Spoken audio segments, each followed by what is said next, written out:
အားလုံးပဲမင်္ဂလာပါရှင်မေလေးရဲ့ audio book YouTube channel လေးမှာပြန်လည်ကြိုဆိုလိုက်ပါတယ်မေလေးကိုတင်ဆက်ပေးမယ့်ပုံမြင်လေးကတော့ဖိုးပြူဖိုးနီဆိုတဲ့ပုံမြင်လေးပဲဖြစ်ပါတယ်ရှင်မသိဆက်ခင်မေလေးရဲ့ audio book YouTube channel လေးကို like and subscribe လေးနှိပ်ခဲ့ကြပါအောင်ရှင်ကျေးဇူးအများကြီးတင်ပါတယ်ရှင်ရုံကလေးဖိုးပြူနဲ့ဖိုးနီတော့ဒီအလိုချစ်ခင်သည့်တငယ်ချင်းများဖြစ်ကြပါသည်ဖိုးပြူကအလုံးကြိုးစားပါသည်ဖိုးနီက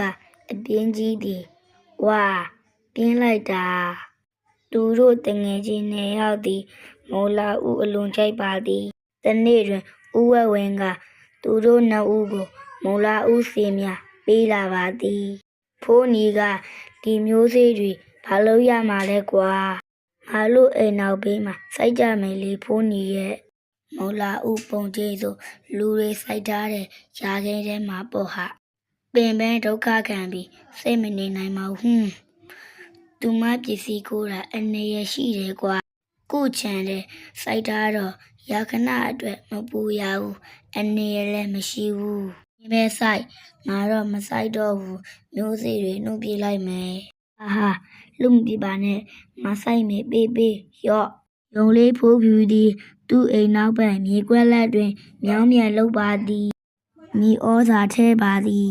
မျိုးစေ့များကိုစနစ်တကျကြပတ်ဆက်ပြိုးပါသည်ဖိုးနီမှာအပြည့်ကြီးနေသည်အိယာကမထပါသည်မကြာမီမူလာဦးများကြီးထွားလာ၍သူ့ဖိုးက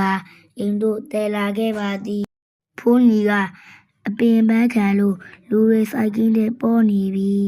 အစီအစ်သွားဆိုင်လိုက်ရအောင်မယ်ဟဲ့ဖိုးပြူသည်မူလာဦးများကိုအိမ်ထဲတွင်စနစ်တကျတိုးလောင်ထားပါသည်ဖိုးနီနှင့်အကြယုံကလေးများမှာရာကင်းထဲဝင်ပြီးသူ့ပေါ်စားတော့ကြပါသည်ရုံလေးနဲ့နေ့စဉ်လာစားကြသဖြင့်ရာကင်းရှင်ကလေးနဲ့ချောင်းပြကြပါသည်ကဲကြပါဦးအောင်ချောက်ပြေးကြဟာဘယ်ပြေးမှာမလဲငါဆိုင်ကင်းတဲ့ဖြက်စီးတဲ့ယုံတွေသေးစမ်းယုံများဖြက်စီးတစ်ဖြက်ခံရသဖြင့်ဖိုးနီသည်ရာကင်းတို့မသွားရတော့ပါဖိုးပြူမှာသူ့၏ရာကင်းထွက်မူလာအုပ်များကိုစားတော့နေပါသည်ဖိုးနီမှာဒုက္ခပဲငက်ပြီးဘာမှစားစရာမရှိတော့ဘူး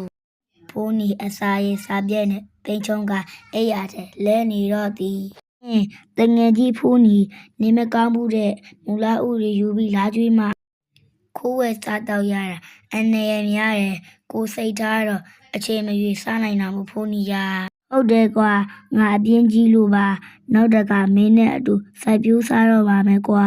အကြမီဖိုးနီသည်မူလာဥစီများနှင့်တခြားသီးနှံမျိုးစေ့များကိုအိမ်နောက်ဘေးတွင်စိုက်ပြိုးလေးတော့သည်